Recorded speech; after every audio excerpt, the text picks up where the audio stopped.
നമ്മുടെ മെൻ്റലിൻ്റെ study, so മെൻ്റലിൻ്റെ പ്രിൻസിപ്പിൾസ് ഓഫ് ഹെറിഡിറ്റി അല്ലെങ്കിൽ ഇൻഹെറിറ്റൻസ് ഓഫ് ജീൻ, അതൊക്കെ പബ്ലിഷ് ചെയ്തത് മെൻ്റൽ 1865 സോ മെൻ്റലിൻ്റെ വർക്കുകൾ basic principles of heredity, Mendel പഠിച്ച ഇൻഹെറിറ്റൻസ് ഓഫ് 1 ജീനും ഇൻഹെറിറ്റൻസ് ഓഫ് 2 ജീനും അതിനനുബന്ധിച്ച ആ 3 മെൻ്റലിൻ്റെ ലോകളും ഒക്കെ പബ്ലിഷ് ചെയ്തത് 1865 പക്ഷേ നിർഭാഗ്യവശാൽ ഈ 1865 തൊട്ട് 1900 വരെ ഇത് അൺറെക്കഗ്നൈസ്ഡ് ആയിട്ടാണ്. ആരും അതിനെ ശ്രദ്ധിച്ചില്ല. നമ്മൾ പറഞ്ഞിരുന്നു എല്ലാവരും ഡാർവിൻ്റെ തിയറിയുടെ പിന്നാലെയായിരുന്നു, എല്ലാവരും അതിലായിരുന്നു ഫോക്കസ് ചെയ്തിരുന്നത്. പല കാരണങ്ങൾ കൊണ്ട് മെൻ്റലിൻ്റെ പബ്ലിക്കേഷൻസ്, അതായത് basic principles of heredity mental put forward ചെയ്ത ഒന്നും തന്നെ ശ്രദ്ധിക്കപ്പെട്ടില്ല, എല്ലാം അൺറെക്കഗ്നൈസ്ഡ് ആയിട്ടിരുന്നു. അതിന് കുറച്ച് റീസൺസ്, എന്തുകൊണ്ടാണ് മെൻ്റലിൻ്റെ വർക്കുകൾ ശ്രദ്ധിക്കപ്പെടാതെ പോയത്, അതിൻ്റെ റീസൺസ് ഇതാണ്. So reasons for unrecognition of Mendel's work എന്ന് പറയുന്നത്, ഒന്നാമത്തെ reason communication was not easy in those days. ആ കാലഘട്ടങ്ങളിൽ അവരുടെ സയൻറ്റിഫിക് വർക്കുകളൊക്കെ ചെയ്തു കഴിഞ്ഞാൽ പബ്ലിഷ് ചെയ്യാനും ഇപ്പോൾ ഉള്ള പോലത്തെ ടെക്നോളജികളൊന്നും ഇല്ലാത്തതുകൊണ്ട് അത്രയും ഈസി ആയിട്ട്, അല്ലെങ്കിൽ അതുപോലെ ഒരു പ്ലാറ്റ്ഫോമുകളൊന്നുമില്ല, വലിയ വലിയ പ്ലാറ്റ്ഫോമുകളും പെട്ടെന്ന് വൈഡ്ലി ആക്സെപ്റ്റ് ചെയ്യാനുള്ള പ്ലാറ്റ്ഫോമുകളൊന്നും ഇല്ലാത്തതുകൊണ്ട് ആ കമ്മ്യൂണിക്കേഷൻ വളരെ കുറവായിരുന്നു. എന്ത് സയൻറ്റിഫിക് റിസർച്ച് അല്ലെങ്കിൽ പബ്ലിക്കേഷൻസ് നടത്തിയാലും അതിനുള്ള കമ്മ്യൂണിക്കേഷൻ വളരെ ലിമിറ്റഡ് ആയിട്ടുള്ള കമ്മ്യൂണിക്കേഷൻ ആയിരുന്നു. ഇന്നുള്ള പോലത്തെ കമ്മ്യൂണിക്കേഷൻസ് ഉള്ള പ്ലാറ്റ്ഫോമുകളൊന്നും ഉണ്ടായിരുന്നില്ല. സോ ആ കാലഘട്ടങ്ങളിൽ കമ്മ്യൂണിക്കേഷൻ വളരെ ബുദ്ധിമുട്ടായിരുന്നു, ഇത്രമാത്രം എളുപ്പമല്ലായിരുന്നു. അതായിരുന്നു ഒരു കാരണം, മെൻ്റലിൻ്റെ വർക്കുകളൊക്കെ ശ്രദ്ധിക്കപ്പെടാതെ പോയതിൽ ഒരു കാരണം. കമ്മ്യൂണിക്കേഷൻ അത്ര ഈസി അല്ലായിരുന്നു ആ കാലഘട്ടങ്ങളിൽ. രണ്ടാമത്തെ കാരണം പറയുന്നത് concept of genes. So Mendel study ചെയ്ത് inheritance of 1 gene inheritance of 2 gene. So Mendel study ചെയ്യുമ്പോൾ മെൻ്റലിന് അത് ജീൻ എന്ന് പറഞ്ഞ പേരല്ല അതിന് യൂസ് ചെയ്യുന്നത്, ഫാക്ടർ എന്നാണ് മെൻ്റൽ യൂസ് ചെയ്തിട്ട്. മെൻ്റലിന് അറിയില്ലായിരുന്നു അതിൻ്റെ പേര് ജീൻ എന്നാണ്. അപ്പോൾ മെൻ്റൽ യൂസ് ചെയ്യുന്നത് ഒരു ഫാക്ടർ എന്നായിരുന്നു. സോ ആ മെൻ്റലിൻ്റെ സ്റ്റഡി ചെയ്ത ജീൻ അഥവാ മെൻ്റൽ സ്റ്റഡി ചെയ്ത് നമ്മൾ മെൻ്റൽ യൂസ് ചെയ്ത ടേം ഫാക്ടർ, അതിനെ സ്റ്റേബിൾ ആൻഡ് ഡിസ്ക്രീപ്റ്റ് യൂണിറ്റുകളായിട്ടാണ് കൺസിഡർ ചെയ്യുന്നത്. It is stable and discrete units that controlled expression of trait. So ഇത് ജീൻ അഥവാ ഫാക്ടറുകളാണ്, അവരാണ് സ്റ്റേബിൾ ആൻഡ് ഡിസ്ക്രീറ്റ് യൂണിറ്റുകളായിട്ട് ആക്ട് ചെയ്യുന്നത്. അവരെന്തിനെയാണ് കൺട്രോൾ എക്സ്പ്രഷൻ ഓഫ് ട്രേറ്റ്, ഓരോ ട്രേറ്റുകളും ഓരോ ഫീച്ചറിനെ കൺട്രോൾ ചെയ്യുന്നത് ഈ പറഞ്ഞ ഫാക്ടർ അഥവാ ജീനുകളാണെന്നുള്ളത്. അത് and of the pair of the alleles, ആ ജീനുകളിൽ നിന്നുണ്ടായി നമ്മൾ പെയറുകൾ, ഹോമോസൈഗസോ ഹെട്രോസൈഗസ് ആയിട്ടുള്ള അലീലിക് പെയറുകളുണ്ടെന്നാണ്. അത് did not blend with each other.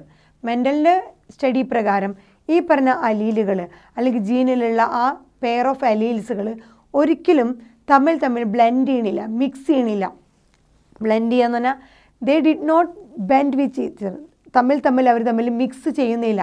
ഈ അലീലുകളൊന്നും തന്നെ തമ്മിൽ മിക്സ് ചെയ്യുന്നത്, അതാണ് നമ്മൾ law of segregation, law of independent assortment. അങ്ങനെയാണ് മെൻ്റൽ സ്റ്റഡി ചെയ്തത് മുഴുവൻ. സോ ഈ പറഞ്ഞ ജീനുകൾ അഥവാ ഫാക്ടറുകൾ ഡിസ്ക്രീറ്റ് യൂണിറ്റുകളും സ്റ്റേബിളായിട്ട് നിൽക്കണു.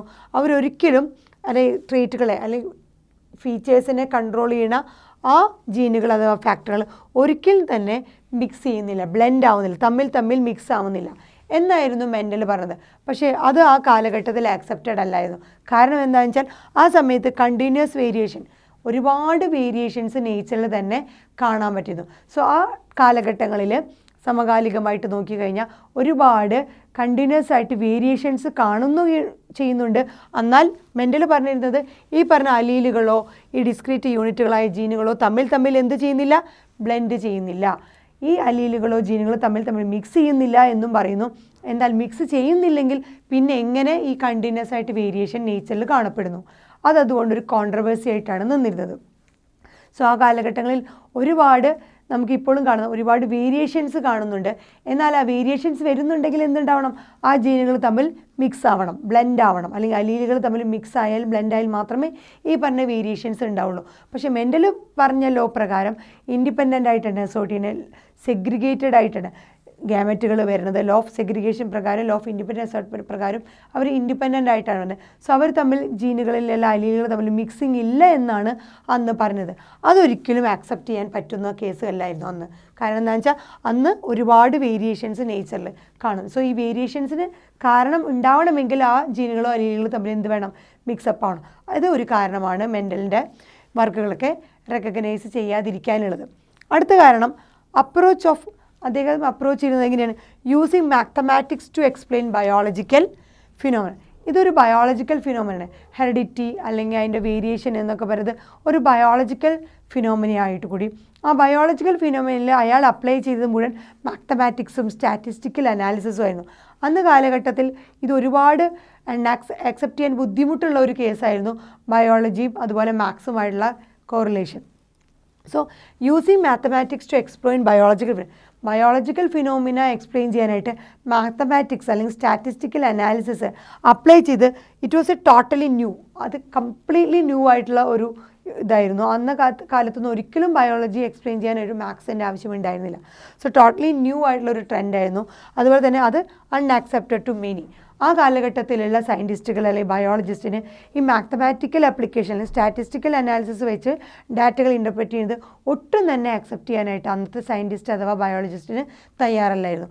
അതുകൊണ്ട് തന്നെ ഇത് റെക്കഗ്നൈസ് ചെയ്യാതെ പോയി. അടുത്തത്, he could not provide any physical proof for the existence of factors. So മെൻ്റലിന് ഒരിക്കലും ഈ പറഞ്ഞ ഫാക്ടർ എന്ന് പറഞ്ഞ ആ ക്യാരക്ടർ അല്ലെങ്കിൽ ട്രേറ്റിനെ റെപ്രസെൻ്റ് ചെയ്യുന്ന ഫാക്ടറിനെ കുറിച്ച് ഒരു ഫിസിക്കൽ പ്രൂഫ് തരാനായിട്ട് പറ്റില്ല. എന്താണ് ഈ ഫാക്ടർ? ഈ ഫാക്ടർ ഉണ്ടാക്കിയിരിക്കുന്നത് അല്ലെങ്കിൽ ഫാക്ടറിൻ്റെ കോമ്പോസിഷൻ എന്താണ്? What they are made up of? ഈ ജീൻ അല്ലെങ്കിൽ ഫാക്ടർ എന്തുകൊണ്ടാണ് ഉണ്ടാക്കുന്നത്? എന്താണ് അതിൻ്റെ കോമ്പോസിഷൻ? എങ്ങനെയാണ് ഒരു ഫിസിക്കൽ പ്രൂഫ് ഈ ജീൻ അല്ലെങ്കിൽ ഫാക്ടറിന് കൊടുക്കുക എന്നൊരു ഫിസിക്കൽ പ്രൂഫ് തരാനായിട്ട് മെൻ്റലിന് സാധിച്ചില്ല. സോ ഇത്രയും റീസൺസ് കൊണ്ട് തന്നെ മെൻ്റലിൻ്റെ വർക്ക് ഈ 1865 പബ്ലിഷ് ചെയ്ത മെൻ്റലിൻ്റെ വർക്ക് 1900 വരെ അൺറെക്കഗ്നൈസ്ഡ് ആയിട്ടിരുന്നു. ഒരാളും തന്നെ അതിനെ റെക്കഗ്നൈസ് ചെയ്തില്ല. ഒന്നാമത്തെ കാരണം പറഞ്ഞത് അന്നത്തെ കാലഘട്ടത്തിൽ ആ സയൻറ്റിഫിക് പബ്ലിക്കേഷൻസൊക്കെ ഈസിലി കമ്മ്യൂണിക്കേറ്റ് ചെയ്യാൻ ബുദ്ധിമുട്ടായിരുന്നു. രണ്ടാമത് അദ്ദേഹം സ്റ്റഡി ചെയ്ത ഈ ഫാക്ടേഴ്സ് അഥവാ ജീനിന് സ്റ്റേബിൾ ആൻഡ് ഡിസ്ക്രീപ്റ്റ് യൂണിറ്റുകളായിട്ടിരുന്നിട്ട് അവരൊരിക്കലും ബ്ലെൻഡ് ചെയ്യുന്നില്ല എന്ന് പറഞ്ഞു. പെയർ ഓഫ് അലീൽസുകൾ ഒരിക്കലും മിക്സ് ചെയ്യുന്നില്ല എന്നാണ് പറഞ്ഞത്. പക്ഷേ അതൊരിക്കലും അക്സെപ്റ്റ് ചെയ്യാൻ പറ്റില്ലായിരുന്നു. കാരണം എന്താണെന്ന് വെച്ചാൽ ഒരുപാട് വേരിയേഷൻസ് നേച്ചറിൽ നമുക്ക് കാണാൻ പറ്റുന്നതാണ്. അടുത്തത്, അദ്ദേഹത്തിൻ്റെ മാത്തമാറ്റിക്സ് അല്ലെങ്കിൽ statistical analysis, biological phenomenon explain ചെയ്യാനായിട്ട് മാത്തമാറ്റിക്സ് അല്ലെങ്കിൽ സ്റ്റാറ്റിസ്റ്റിക്കൽ അനാലിസിസ് ചെയ്തത് ഒട്ടും തന്നെ അന്നത്തെ കാലത്തെ സയൻറ്റിസ്റ്റിനെ ബയോളജിസ്റ്റിനെ ആക്സെപ്റ്റ് ചെയ്യാൻ പറ്റില്ല. ബിക്കോസ് അതൊരു പുതിയ ട്രെൻഡായിരുന്നു അന്ന്. ലാസ്റ്റായിട്ട് അദ്ദേഹത്തിന് ഒരു ഫിസിക്കൽ പ്രൂഫ് അല്ലെങ്കിൽ എക്സിസ്റ്റൻസ്, ഈ ജീൻ അഥവാ ഫാക്ടറിന് ഒരു ഫിസിക്കൽ പ്രൂഫ് അല്ലെങ്കിൽ എക്സിസ്റ്റൻസ് കൊടുക്കാൻ സാധിച്ചില്ല.